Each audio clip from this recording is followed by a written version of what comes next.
Sounded like it. Hi, everyone. Welcome back to the Superficial Spirit. This show is for the Bravo fans out there, and I know there are a lot of you rabid housewife fans just like me.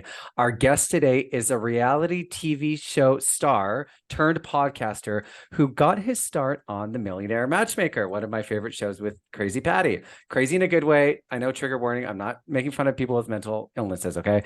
And then started his own podcast, Behind the Velvet Rope, which has turned into its own hub for reality TV drama. Honestly, there's a lot of things that get said on your show that causes quite a ripple effect. He's been on the Superficial Spirit before, and he's back today to chat about all things Bravo, including that RHONY reboot. Please welcome David Yontef. What is going on as I adjust my screen to make sure how I look? How are you? Thank you for having me back. Listen, I've been wanting to have you back since the first time you were on the damn show. Like, you were the first person I talked to that had been not just up close and personal with Bravo, but like filmed with the housewives, partied with the housewives, interviewed the housewives. And I'm very candid about the fact that I love Bravo, but I'm a housewife fan. Like, I do watch Below Deck. I did like Vanderpump, but I'm housewives first. And I was like, I can't believe this is your life. I can't believe it. I mean, everybody says that. And, I guess be careful what you wish for. I mean, listen, do I love my job? Yes, I love my job. Doing a 7-day-a-week podcast, Behind the Velvet Rope, interviewing the housewives, talking about the housewives. It's when I'm not working, people really think that life is just so wonderful and amazing because you get to hang out with these people at times. And I'm like, it's not. Listen, the thing about the housewives is what you see on TV is it's not real, but it is real. Like, they are high maintenance, drama filled people. And I say that with all due respect. So when you are working so hard on a podcast and it's like a Friday night, you're just like, I don't care where we eat dinner. I don't care if we eat dinner at 7, 8, 8:30. So it's like once something becomes difficult and like the personal aspects of my life, I'm just like, I'm exhausted. I can't deal with this. So hanging out with all these people, I mean, sounds great. I don't know. I'd rather it's all a sit in a corner fantasy somewhere. Yeah, kind of. Like, when you were first on the show, like 2 years, 3 years ago, it was I was like, who's the first housewife you met? And it was a Jersey connection. I believe it was Kim D, right? From Real Housewives of New Jersey. But since then, like, can you just list off some of the housewives that you've known and hung out with? 5 of them, maybe? 10? Yeah, and I do a lot of like non-related too, but like, I mean, Luann, like, so I mean, I'm in the Hamptons in the summer. Luann, I mean, when I say to people, no, I'm not right indirectly in the middle, but truly, if my house is here that way, only by a few minutes, like not even minutes, like a few blocks is Jill Zarin, and a few blocks this way is Luann. So I tell people, like, I live between Luann and Jill Zarin in the Hamptons, which is not like house A, house B, and house C, but it's walking distance to both houses. So there's those two. Like, I'm close with like Bronwyn from the OC. Oh, she's wacky. Bronwyn's got a lot going on. I mean, Anna from Miami. I was just telling you, I'm in Miami, like from season 2. Anna's going to be on this new season of Miami, which I think is known. I think the blogs picked that up. So okay. I'm like, wait a second, am I revealing? I mean, she's not like a housewife, but she does make an appearance. But that is out there. I'm not putting that out there. So those are some examples that have come, When you're in the Hamptons and you're like Jill and Luann, like, are you texting friends with them? Like, hey, I'm here. Or is it like you go to the same places? Or are you like talking on Instagram? All of the above. Jill, I love Jill. Jill listens to my podcast. Now, when I say Jill listens to my podcast, I don't believe that. Oh no, it's true. Because when Jill hears something that she disagrees with, doesn't like on my podcast, I get a text. There's no backstory to it. Hi, she just is like, I don't know about this. And I'm just like, Jill, I do 7 shows a week. They're not all recorded like at 5 a.m. and it goes out. It's like, I don't know what you're referring to. She's like, you're on the show, you're talking. And I'm like, I don't remember what I say on any show. So Jill will text Jill will Okay. text. So Jill will texting with text. Jill, yeah. She And she's when, also kind of like known to be, I mean, I hate to use the word thirsty because they called her that on the girls' trip, but she's totally open to being involved in everything about Bravo and Housewives, right?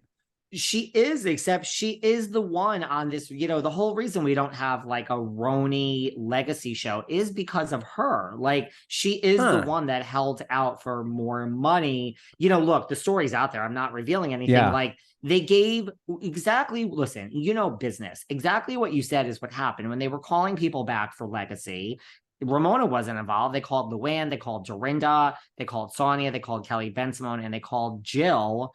And, business is like you just want to pay the person the least amount to get them to show Yeah. up. So I think that their theory is exactly what you said, that Jill's thirsty and she's desperate and she's good at. So Jill actually got the least amount of money, which I don't blame her, is insulting when you compare her to like a Kelly Ben Simone, who is great. But certainly you think of Jill Zarin in the Housewives world before you think of Kelly Ben Simone. 100%. And do you know what they offered her, like range wise, compared to somebody like Dorinda or Luann, who I assumed would be the highest paid? I have heard so many different things. Okay. And I don't know what I've heard, if it's like per episode or for the whole season, but I think it was something like $15,000 per episode, and they weren't going to do a lot of 15, 1, 5. and they weren't going to do a lot of episodes. So I think it came out to be like less than 100 grand, but none of this is confirmed by Jill. I mean, Well, listen, that's I low. think Luann got the most, and I think Sonia might have gotten like second just because she's been there longer than Dorinda, and then probably Dorinda, and then I Okay. think Kelly, and then Jill. So that's, I think the theory is like, well, let's not offer anything to Jill because she's going to take it. Well, she did it. So I mean, look, I think it's the greatest thing she did. I think like, and you can't call her thirsty now that she basically turned I this like money that. I'm down. glad you said that. And I'm also surprised too. I've talked about this on the show where it's like these wealthy people come on TV not to necessarily make money because they have money. It's either for the fame or because they're bored. And when you hear something like that, it's interesting because Jill is not like, I need the money, so you need to up it. It's like a principle thing. If you want me on the show, you need to pay me as much as the other girls. And then from a fan standpoint, it's like, oh my God, just do it. Like, don't you want to give us what we want, Jill? Don't you want to be part of it again? Apparently not. And now we have Legacy RHONY girls trip, and Ramona's in and Jill is out. So Oh, it's is funny that how what they're these things, doing? They're not doing the Legacy full series, they're just doing Girls Trip? Oh gosh, I didn't even know that. now it's become girls trip, and Ramona was basically let go. They weren't going to use Ramona for all sorts of reasons. Yeah. And now she's back in because they need her. I mean, yeah. And it's a girls trip. It's already filmed and it's coming Wow. out in December. So I Oh, say that's good soon. for Jill. That's just my opinion. I say good for Jill, right? Good I for mean, Jill. We're here for it. This is an interesting bridge because one of the things I wanted to talk to you about was Bethany's new, you know, first of all, Bethany annoys me. Like I appreciate her reality TV vibe, but she loves the sound of her own damn voice. She just cannot help herself but inject into every damn thing.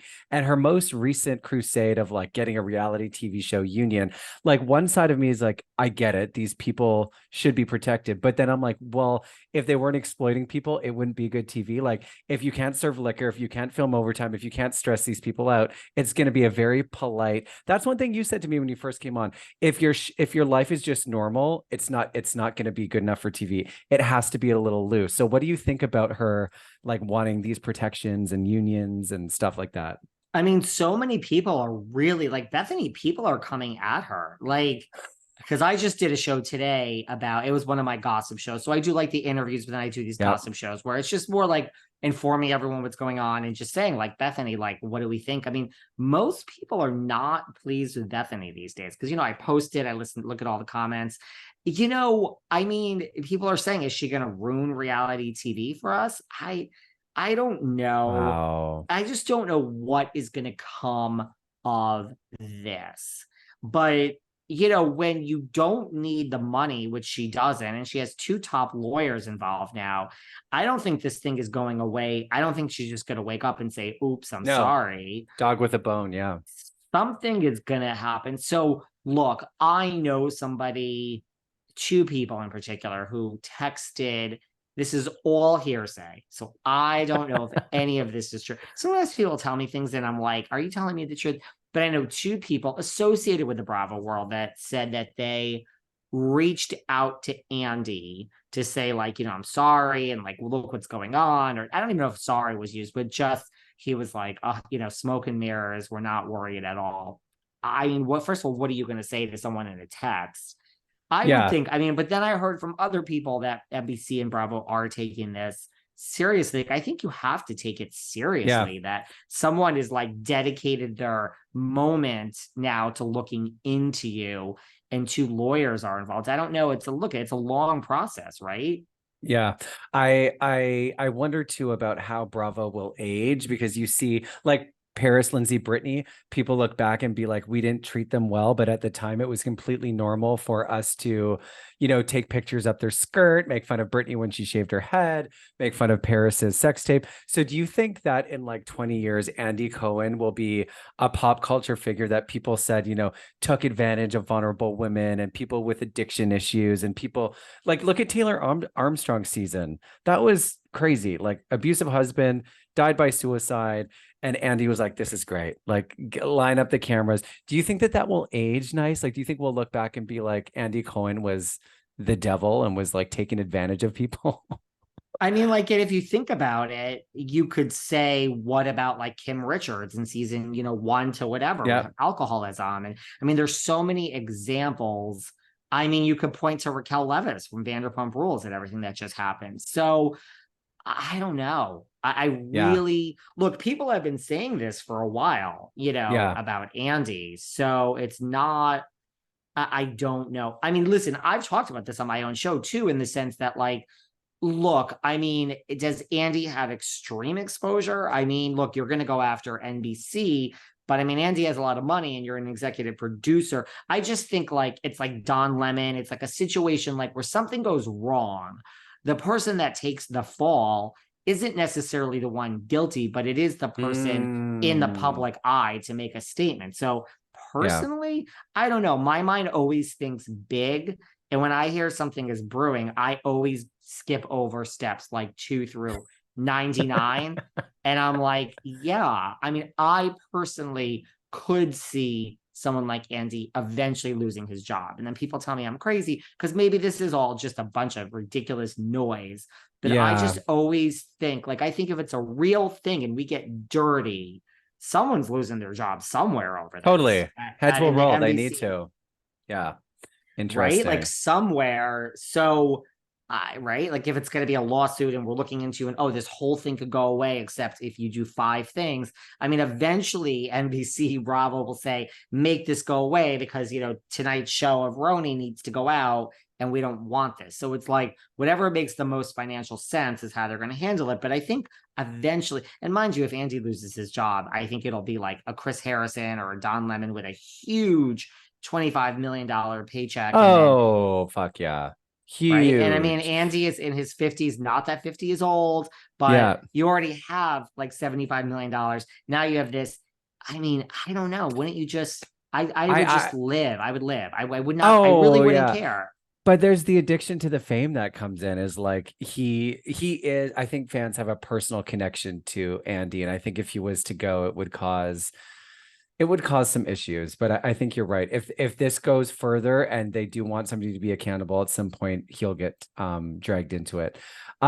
Speaking of problematic seasons, like Rachel, they were calling her Rachel to make fun of her, and now she's reclaimed her name as Rachel. She is no longer Raquel. She talked to Bethany for 3 episodes. I did listen to it. I thought it was good. I thought Bethany was a little hypocritical by saying they're taking advantage of you and they're making millions and you're getting nothing and they treat you like shit on camera. And I'm like, bitch, you never had Rachel on your season, on your podcast at any other time, and you're also just banking in on Bethany. And I know this is a lot of the rhetoric online that's going on about Bethany. What do you think about the Bethany interview with Rachel? And what do you think Rachel's future is with Bravo? I think that like Rachel is, well, she's not returning to Vanderpump Rules, which, look, if you're just not returning because it was so traumatic, as much as I feel bad for you, I'm like, oh God, you should just have returned and just taken the money. Now, I also am like, is she suing? Like, does she have a lawsuit and a cause of Mm. action? I think like her not going back, I hope for her sake, not that I'm taking sides, I hope there's a bigger reason. Like to me, I would respect her, her team, whoever, if she sued for something. But if Yeah. she's just not going back because she can't handle it, I'm like, ugh, I don't like that narrative. Me, for her, it's like, couldn't you just have gone and got your bag because everyone else is getting theirs? Yeah, so maybe she has something else planned, like a spin-off or a show, or I mean, that season was just so hard to watch. These people on Vanderpump are so desperate. Like they're also corrupt and toxic and sleeping with each other. And it's like the hypocrisy. Lala, I've never talked to her. I know you have. She just seems like the worst. Like the Everyone absolute says worst. that. What do you think of her? I mean, in real life, I mean, I didn't even like her. I loved her. Hmm. Loved. Hmm. Smart, like so open, gave a great interview. I really, really, really, really liked her, which I do not say that about everybody that I interview. So I don't know. You liked her. Was it that she was just authentic and gave you a good interview? That's why? Yes, that's a big part of it. And was also very pleasant and lovely to deal with. Yeah. Lovely. Okay. But gave like an authentic interview. I felt like I was really having a conversation with someone who was not trying to talk in sound bites and thinking headlines and wait, I know what you're Mm. doing and I don't want to answer this. Just really like I think I could have asked anything and I got an answer. So when you see her at the reunion freaking out, pointing her finger and being like, "You are nasty, you are this, is that also authentic, or you think she's playing the role of the villain and just doing it for TV?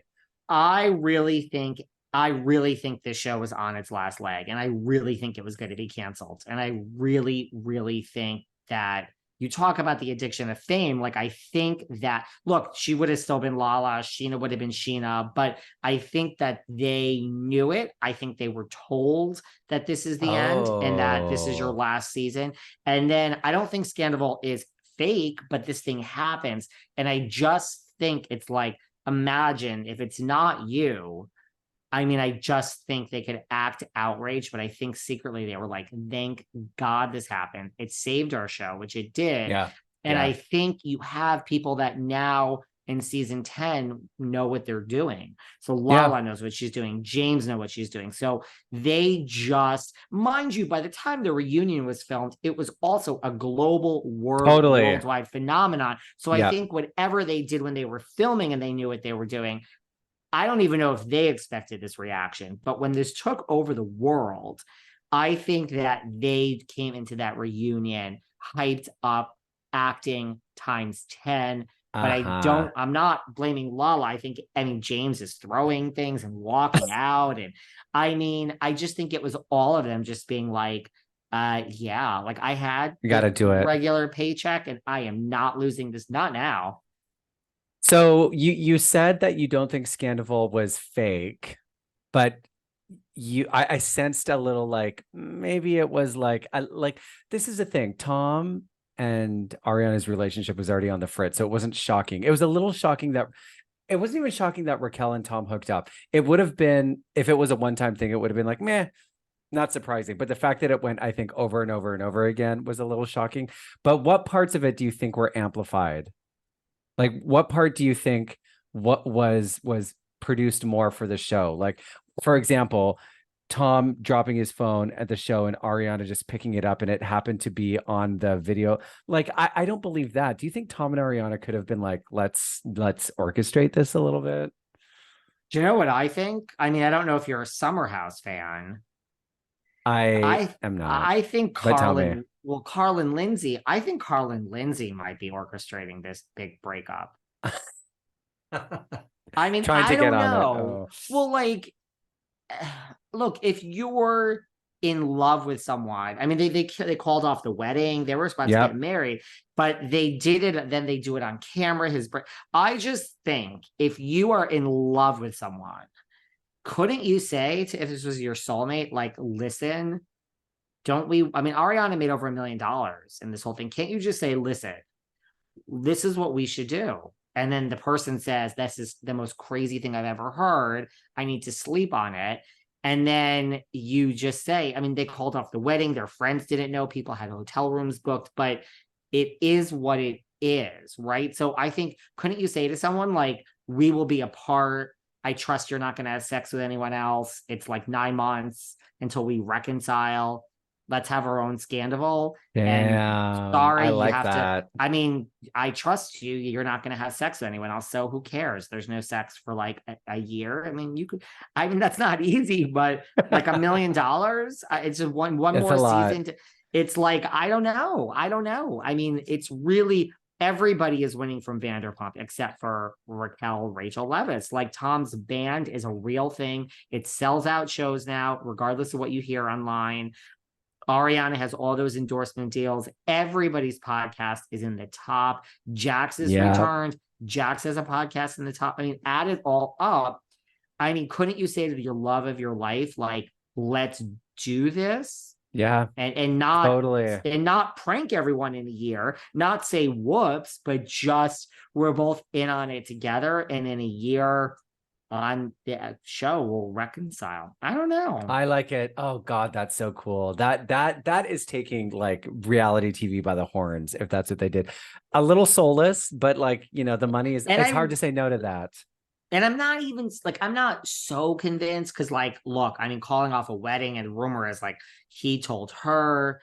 I mean, that's like, I do believe it's true, but I believe it is less true than like Scandavol to me is true. I don't think it's Yeah. fake. I do think it's weird. The phone falls out, you have it, you Yeah. still remember the password. I mean, I guess everybody would check someone's phone, I guess.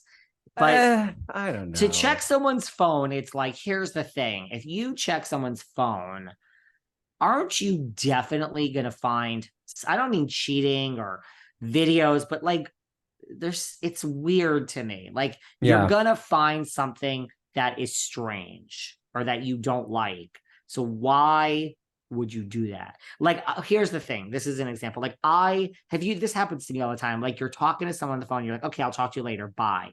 I'm in the middle of something, so I'm not hanging up, but you're also not hanging up. Right. But so like this happens all the time. So I know I didn't hang up. So I'm just doing my own thing. And I see that we haven't hung up, but the other person is now not hung up. Now, I've never had someone say something bad about me, but I'm cringing that like if this person that I will still be friends with them, if they said something bad about me, I would just be like, this is so awkward now. So I actually then cringe of like, I don't want to hear it, like, because I can hear now you're having a conversation with someone. I don't want to hear it. So it's the same thing with like a phone. If you pick it up, especially if you're dating someone, like, how is that going to end well? Even if it's not a video and you're not cheating, something is going to just you're going to find cringy. something. Totally. Yeah. Yeah, it was a crazy moment. Great season. I don't know if the show will continue to be as explosive, but we'll see. I mean, it's hard to repeat that stuff. Speaking of, I wasn't going to ask this, but just talking about Vanderpump, and you mentioned James Kennedy, who I think is so fucking hot. And do you remember when he first came on that show? So hot. Oh God. When the rumor was he was hooking up with that gay dude who was in the cast. Do you think that was real? Do you think he's bi? And that gay dude is really good friends with Lala. Like he's on the show. I mean, if you look and he's there and he's Logan. Logan. Do I think James is gay or bi? I mean, no, but I think that, you know, I mean, the party a lot of straight things happen at the end of the night. Yeah, I think that. I think there's a lot of straight dudes that look. I think plenty of straight men would say, "Get the fuck away from me! This ain't happening." Yes. Yeah. But I think plenty like James would be like, and maybe I'm just stereotyping because he's British. But yeah, I think back in the day when he was single, James would be like, "Sure, why not? You know, do what you want to me." I mean, do what you want with my body, honey. Woo! Yeah, so I do, but I mean, I also think James is extremely hot. I think actually the hottest guy on the cast. Oh, 100%. He's just, my God. There was a clip that was going viral of him playing the Vanderpump theme song at one of his shows. Everybody going crazy. I would have died. Yeah. Love him. It's weird. It's like Tom Sandoval does all these. I mean, I've seen the band twice. I've covered it for my podcast, and it's actually like it's cover songs. So it's good because you would know the songs. I'm like, you Yeah. should end with the Vanderpump theme song. I guess I understand why. I mean, I just assume it's like I want to distance myself in the sense that like it's his band is turning into like the Countess Cabaret. It's really getting legs on its own. There are people that follow City to City and like it's a real musical thing now. So I Yeah. think however it started, it's kind of like they're touring for that the whole rest of this year. Wow. Wow. Good for I don't think him. they're doing I'd a go see date him. every week, but it's then that's I said this on my show. I'm like, you all hate him, but wait till he comes to whatever town you live in. And then some woman from Michigan DM me and she's like, you are everything you said was so right because here it is. And I'm staring at my computer and I hate him, but I live 3 blocks from the venue. Of course I have to go. I'm like, of Of course you have to go. course. All I Yeah. know is that is now a ticket bought for Tom Sandoval. And 5 million other people in your hometown just said the same thing. And now the show is sold out and everyone's getting paid and he's making money. Yep. When the Countess came to There you go. Toronto, yeah, when the Countess came to my city, I went. I didn't know what to expect. I really, really underestimated the reaction that these people would have when she walked out. It was like Madonna. And I think the only thing I can compare it to is my boyfriend is really into Star Trek. And if you get into a room with a bunch of Trekkies, they freak out. It's the same with Bravo fans. Like they were crying, they were shaking. Luann was singing off key, but we didn't care. It was really really freaking cool. So I imagine with Tom and his band, it would be the same. It's like you're not really there for the music, you're there to experience the Bravo celebrity doing their weird live show. This is how Luann has a sold out tour throughout. The Now, world. could you imagine if you went to BravoCon? It's like it is. Oh I'm no, not going too this much. year. I've gone. I mean, I'm going to cover it for my show. I've gone to the other two. It's not for me, but I'm not putting my nose down. The thing is, it's like there's two reasons to go. You either there's pictures, there's organized pictures that you can get, like from 9 to 10, get a picture with Sutton and Garcelle, 10 to Yeah. 11. Like I interview all these people, so I don't need a picture with them. And then there's these panels, which I don't know. I feel like I mean, it's all canned answers. You're not going to sit up there and really. And so the thing is, and we find out what happened at BravoCon, right? Within like seconds of it happening. So I'm like, I'm going to cover it for my show, but I'm not going to attend. It's literally Yeah. too much for me at this point. It's too much. I've heard that it's too much. Okay, let's talk about the reboot now with RHONY. I friggin' love it. I think they did such a good job with casting. I was nervous because I mean, Andy said a few things years ago about signs that housewives would be on their last legs, and one of them would be all stars type cast. And then we got the girls trip seasons. And I'm thinking when those started coming out, I love them, but I'm like, oh, is Bravo starting to see signs that Housewives is on the decline? And then when they canceled RHONY or like we're reimagining it and announced the legacy cast in the reboot, I was like, I don't know, like I would watch them both, but I wasn't quite convinced that it would be successful, but I think that the reboot is great. I think the cast is amazing. The drama is subtle, but it feels real and you can see it escalating, right? Like it's a really great dynamic. And I'm so impressed that Bravo was able to do this. And completely all of the bullshit seasons from before have gone from my mind. And I'm just so hooked onto this new cast. It's great. Yeah, it's kind of like I've made changes on my podcast throughout the 4.5 years that we've been open. And it's kind of like, listen, people hate change. So every time I make a big change, I mean, I try to do it really subtly and quietly. But I mean, if you have a Monday through, Sunday programming and these two people are always there Thursday and Friday, and then they're not, I guess it's not that subtle. But I try, and then everyone revolts, and some people like drop off. And I'm like, listen, not to sound like I have an ego, but sometimes as the network behind the velvet rope or Bravo, it's almost like saying, you know what the people want before they know it. That's how I feel. And it's like a vision. So it's like everyone Mm. goes crazy on me and blah, blah, blah, blah, blah. And I'm like, okay, whatever, but just trust the process. I feel like it's that.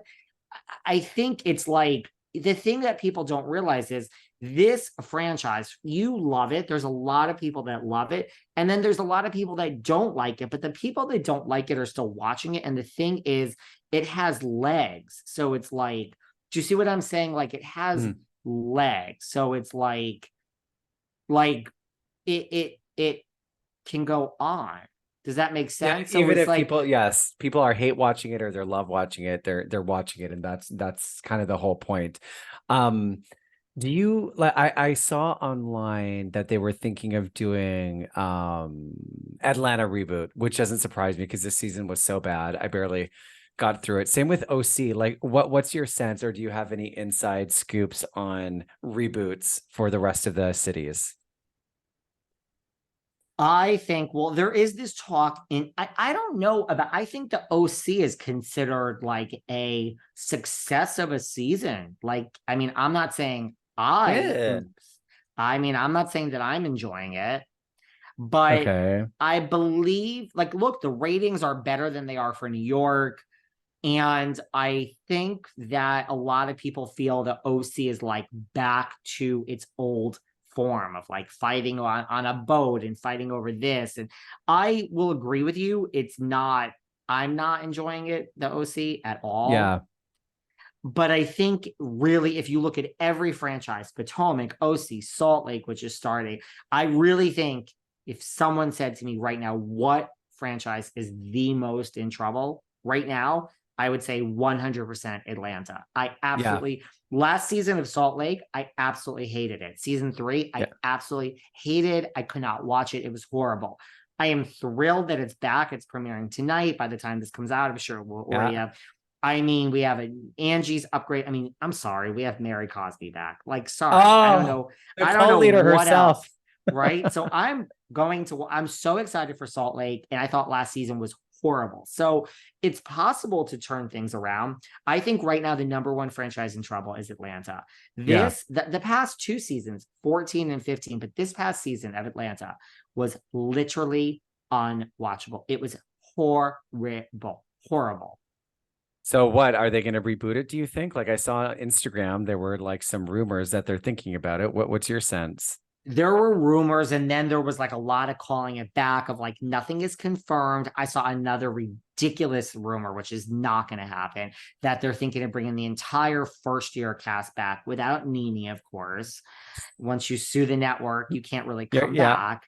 But yeah. like, they're not bringing Kim Zolciak back to Bravo. All the stuff she has going on in her life does not make her a good housewife. It actually makes her too toxic for the network, really. Ooh, So that's toxic. If you're too toxic for Bravo, shit. I don't That's think for they want that anymore. And yeah. so I think like the ratings are not great for the new RHONY, but Oh, really? they're Huh. not great, but the cost of salary is so low. I guarantee you Bravo considers it a success. There's no bots, there's no racism, there's no family feuds, there's no private investigators, there's no dark social media feuds. The fans are not toxic, Melissa versus Teresa. I guarantee you that for a first year that they consider this a huge success. And also we've gone from like $3.3 million in salary approximately to like $300,000 in salary. Oh So my God. trust me, Wow. I'm telling you, for everyone that doesn't like it, I bet you. So I think that I don't think they're going to bring back. I think a Atlanta reboot. I mean, I've also heard they're thinking of just keeping like Sheree and Candy and Kenya, and then bringing. Hmm. I don't know if that works. I don't know if They've that been on TV for mixing too old and long. young. And I'm not saying they're Yeah. old, but like, let's face it, the new Atlanta. Like, think about it. If you think of every scenario, aren't you most excited for 35 to 45 Yes. hot Atlanta? Who are the influence? Just what they did with RHONY. And I like my housewives older, so I'm not age Yeah. shaming, but who are these new interesting women that live in Atlanta, and they're going to go for money, and it's going to be just like New York, but the influencers of Atlanta, they could make it so interesting and aspirational and fighting over nothing that I think it would be a great Atlanta. There's this thing that I think happens with housewives when they've been on TV for too long that they start self-producing, and people like Kenya and Sheree know the game too well. Like Kenya, whenever she's in a situation that she doesn't like, she's like, I'm not doing this. And she just is like stopping. But to be a good housewife, you need to kind of like go with the flow and let things evolve. And when they've been on TV for like 10 seasons, I feel like they're too aware of the process and it stops authentic moments from happening. And that's when you get the artificial drama. So I feel like there maybe should be a cap on housewives. Like you can only be on TV for 5 years and then we're going to move on to someone else because you need to be naive to the system a little bit in order to get the really, really great drama. You need to forget that you're on TV. You need to not realize the reach. You need to be like, oh God, I can't believe I said that on camera. That's what's really great about reality TV, not people who are like selling all these businesses and have been on TV for 10 years and they're just trying to maintain their clout. I feel like like a whole fresh cast is much better than mixing old with new, like you said. And I just listen, I think that we mixed old with new. We had Ebony and Leah, who were Yeah. approximately the same age and they were new, with Ramona, Sonia, and Luann, who were old and an older age. Yep. OG. So Yeah. I just don't think it works. I really don't think it works. It's like, and I think this new group, look, do I think producers and Andy and corporate and everybody involved in the new RHONY sat the cast down and said, we are not going toxic. You will lose your job. We are not going there. Do not dig. Do not do social media. Like, we have little fights on social media, but like, let's keep it light shade. I think they were told, and I think they grew up watching Housewives, and I think they came in knowing, having been warned, but also understanding how dark Jersey is, how dark. And by the way, I don't think Jersey's going to even be dark when it comes back. Now you have rumored Jackie and Melissa are fighting over a book that Jackie wrote a book, gave a copy to Jen Fessler. She read it. She didn't give a copy to Margaret to pre-read it. Margaret's mad. So I think even in Jersey, Melissa and Teresa haven't spoken. They're not going to speak all season. I don't know about the end, but I think just whether you're toxic, like I think that, I think they're going to get a new group of people from Atlanta. I think they're just gonna get it and understand what to do, but also not try too hard. That's why RHONY works, because they don't seem like they're trying too hard. And if they did, it wouldn't work, but they don't. And so I think it's just like perfect. I agree. I hope there's more reboots. I'm not a huge, like, I like Jersey has had some amazing seasons. I've met Teresa in real life. That's one of the ones I have met. But I find that the feud is like the Melissa Teresa thing is just so tired. And I feel like Teresa is one of those people that isn't really playing the game anymore. She's like, I'm here for the money. I'm here for the platform. You're not going to catch me doing anything crazy, and I'm going to control the storyline. That to me is not a good housewife. You need to like let go a little bit. And Teresa's just too, she's like, the star of a show who's like making all the demands because she's the face of it. She's gotten too, I guess, too influential for that little ecosystem. Bye, Teresa. That's what I think.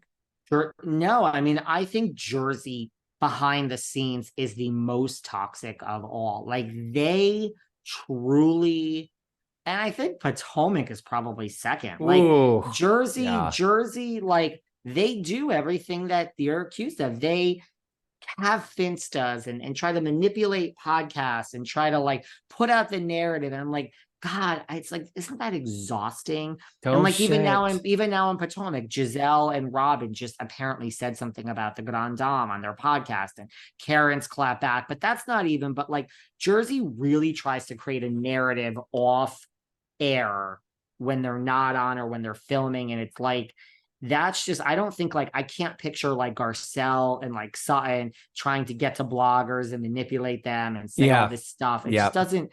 And like even like Salt Lake, I can't picture like Meredith or Lisa doing that. And maybe just, Lisa, she's a little cuckoo. Maybe, but like they don't. What do you think the possibilities are of Andy or / Bravo doing brand new cities? Like there was a rumor, maybe it was last year, about Scottsdale, Chicago, and Nashville Real Housewives. And I was so friggin' excited because I loved Salt Lake. I agree with you. Last season was a little meh. Have you heard anything about them doing brand new cities? Do you think that's in the works? Dubai was kind of a flop. Dubai was kind of a flop. Dubai is coming back. I heard that. Yeah, but when? It's been like so long. It's been a while. I mean, a lot of people I know like Dubai. It's another one. Like maybe I didn't give it enough credit, but I couldn't really get into Dubai. Yeah, ditto. But have you heard things about other new cities? I mean, I've also heard New Orleans. I don't really, Oh.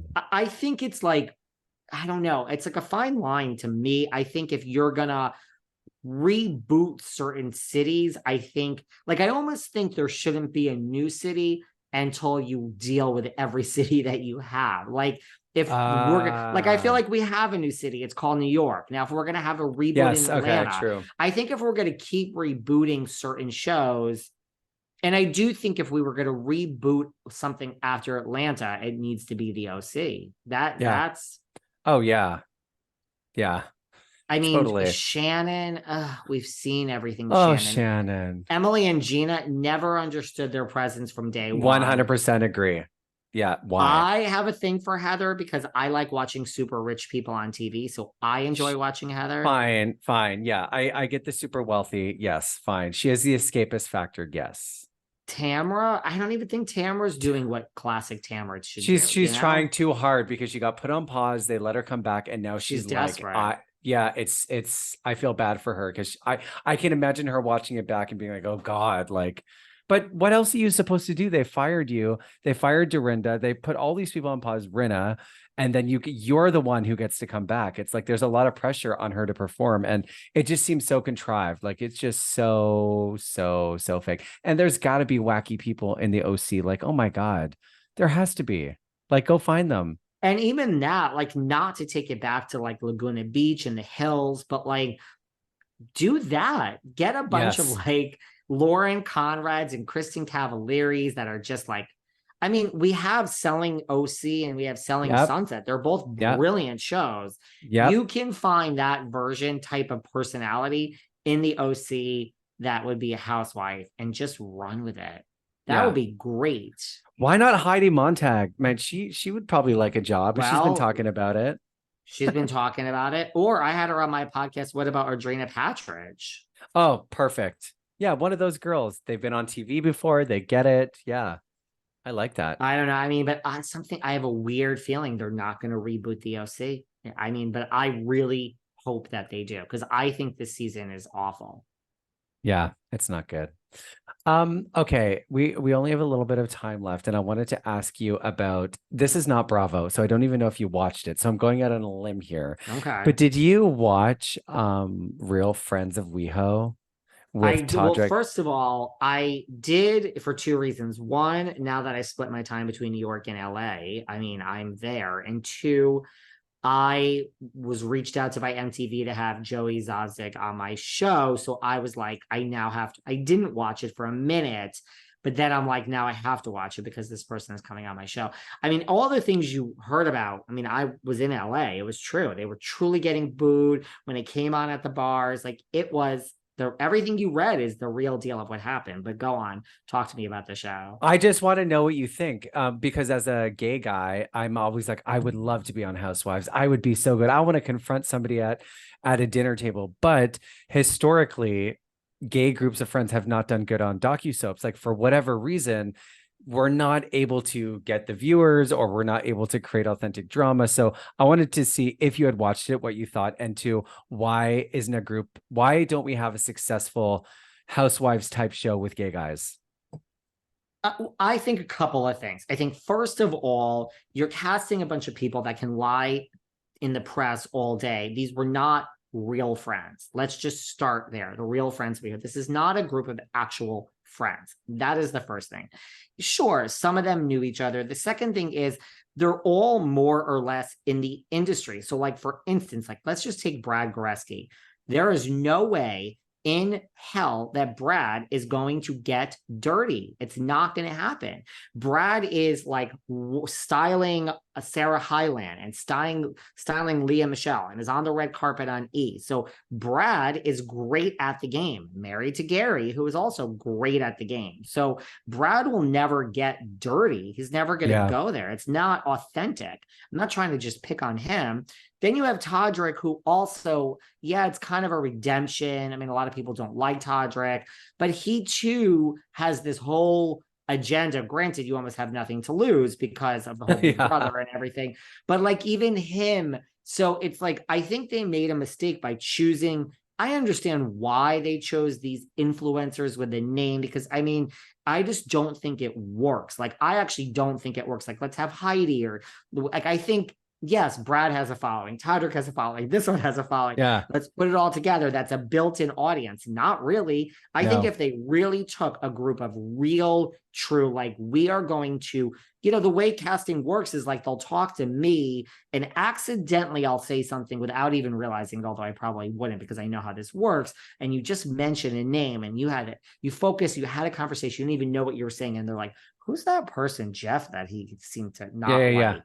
And then somehow, because they find this Jeff, and it turns out we fucking hate each other. That's why I didn't bring it up to you. And the next thing you know, I'm cast and Jeff is cast. And now my real friends are cast who are also. So it's like, I think if they really found a group, look, that's why Vanderpump Rules has worked, Yes. especially in the beginning, is like, it's Yep. a real, true group. I mean, Jax is now filming and is saying things about Scandavol that are not so bad. It's like, Oh my God. yeah, I mean, it's all for. So I think that they really should have just, and like, look, there's a lot of people in WeHo. It's not like these people are Brad Pitt and Julia Roberts, but there's still people that are, I mean, I guess you want people that are somewhat aspirational and doing well in their life financially, but I don't know. I mean, there's a lot of, it's WeHo. There's a lot of people that come to LA to Yeah. struggle and get into acting. Like, couldn't you have gotten like a real true? It's not that hard. You get a real exactly. group of friends. They could all be hot. I mean, this one slept with that one. These are two boyfriends. Yeah. So I think it's like if they just did it differently, and no, it's not coming back. And no, I don't think MTV is trying to revamp it. And I don't think any other network is now saying like, we could have done this better. Let's do it. No, I think That it's sucks. like DOA. But I didn't hate it. Like, I actually I thought Curtis was the best part about the whole show. The actor who just kind of came. That's just my opinion. Agreed. Yep. I did him. find some of the others to be fake and trying to act for the cameras for their big moment. Yeah. And then I thought other people, like a Brad would never, ever get dirty no matter what, because they care about. And I thought a lot of people were like that. Brad probably the most, but others too. Like even Todrick is trying to now create an image of what the public thinks about him, right? Yeah, I was excited when I saw it, but it kind of was a dud before it even debuted because people were just not into it at all. They didn't want to see Todrick. They didn't believe that they were friends. The cast was already talking shit in the press. But I think, people really underestimate. They say reality shows are fake, but they really do need real friendships if they're going to work. Would you ever do a Bravo show? Would you ever be like, we're going to do it about your life? Yeah, I would do a show in a second because like I know how it works. Like, and I wouldn't care. Like, I would understand I am signing up, and this, however this experience is, you are going to edit this, and you are not going to do me right. You might do me right seasons 1 through 4, but if it's an ensemble cast in season 5, I'm getting mine, and you're going to make me whatever. So I personally would not care. I would say this is the first year salary, second year salary, take the salary for all the years. And I would just say like, this is the job. I really would. And then I would probably not read any of the comments online. I'm almost at the point now of like, I just got to stop reading all these comments and then just exist and just, I don't know. I don't think I would take it personally. I think I'd be okay with anything you said about me. So if they come knocking, you can reach out to me to be a friend of, okay? Because we know each other. We've spent 2 hours together, David. We're practically best friends. We gotta think of some concept in it's listen, it's so hard to get a show. I have someone that I'm friends with and she pitches shows all the time. And she's always like about herself. Yeah, I'm like, listen, she drags me into some of them. I'll always say yes because I'm not doing all the work. Like to do the work and go to a pitch, it's a lot of work. And then, I mean, it's like more power. This is how it works. Everyone's pitching everything, but like, it's so much work for something that, like, what is it? 1% chance will ever happen. So when I get dragged in, I'm like, sure. And then I show up and I'm part of a pitch, but like to get there, she's done like hours and hours and hours. Like, I just don't have that in me because I'm Yeah. just so pessimistic about how this works. But I would love to pitch something if you have any ideas. I'm gonna start thinking right now. Let's make it all happen here. Last question. Have you seen Ericka Jayne in Vegas? And if not, when are you going? I have not, and I am going. What is today? I'm going twice. I'm going in about, what is today? From the day we are recording this, I'm going in 2 weeks and 4 days. And then Oh, I will be back in December to see it again, to see if there's any changes. And I will be what? covering it on my show. Okay, good, good. Everybody can listen to Behind the Velvet Rope. Great podcast. I can't wait to hear what you think about Ericka. I love that she does her pop star thing. It's like, I want to be Ericka Jayne. I want to become a pop star and buy my own fucking record sales and go to Vegas and do a residency. Why the hell not? If she can do it. Have you ever seen her live before? I haven't. It is a gay man's heaven. Okay. Like, Yeah, she's a what drag is queen. there? Yeah. What is there not to like? And like, I gave her a lot of flack because when I saw her on the other tour, I was like, as soon as I saw it, this is before all the problems with Tom. I just said to myself, I don't even understand what I'm watching. Like, how is that? Who is paying for this? Because this is Exactly. but now I think with Vegas, it is funded. I think that's the Legit. casino, Yeah. House of Blues. Like, it's a real thing. So like now they're paying for all these costumes and all of that because they're making so much money. It's bringing people to the hotel. It's like now a real gig where she's making money and no one's up her. Like before, I do think it was like, daddy, give me the money. And Yeah, I yeah, think it yeah. was a self-indulgent. But I mean, let's No, just it's look at this not. concept, Ericka Jayne in Vegas. Like, how has it taken this long to I come up with know. this I concept? Like, know. this should never end, you know? So good. Well, David, listen, thanks for coming on the show again. I appreciate it. You're always giving me the Anytime. fantasy, and I'll definitely have you back. Enjoy, Ericka. I'll And have to have for you on my show too. hey, anytime. I'm the Real Housewife of Burnaby, BC in Canada, honey. You heard it So, here first. and you're aware you're not in Toronto. And were you ever in Toronto? No, I was, Oh. yes, and now I'm back in Vancouver, just outside Vancouver. I met two guys from Toronto at the Tom Sandoval show Oh, from who? Daria. They came up to me and they said, we listened to your show. And I'm like, oh, now you're my new best friends. And then we actually went out to the Audi another night. Dario Oh, and Luis, do you know them? They're a couple. I do know somebody named Dario, but I don't think he dates boys. Not that I know of Okay, anyway. well, this Yeah. is somebody named Dario with an actual husband. So, Okay. Could or be. boyfriend. So they are, they're there. One's Brazilian and one is, I think, Canadian. I don't know. Come to Vancouver soon and I'll take you out. We do have the Real Housewives of Vancouver. It was 2 seasons. It was wild. So Okay, I like I it. should send you some clips. Seriously, everyone should just listen to Behind the Velvet Rope and follow Behind Velvet Rope on Instagram. And it's gossip, it is interviews, and it's mostly Bravo, but we do non-Bravo too. I love my Selling You're Sunset. expanding. You're very versatile, honey. I'm versatile, baby. I like could have told you that one. I'm an equal opportunity Ooh, there we person. go. Well, You know how thanks it for is. coming on, David. I'll talk to you soon. Anytime, keep in touch.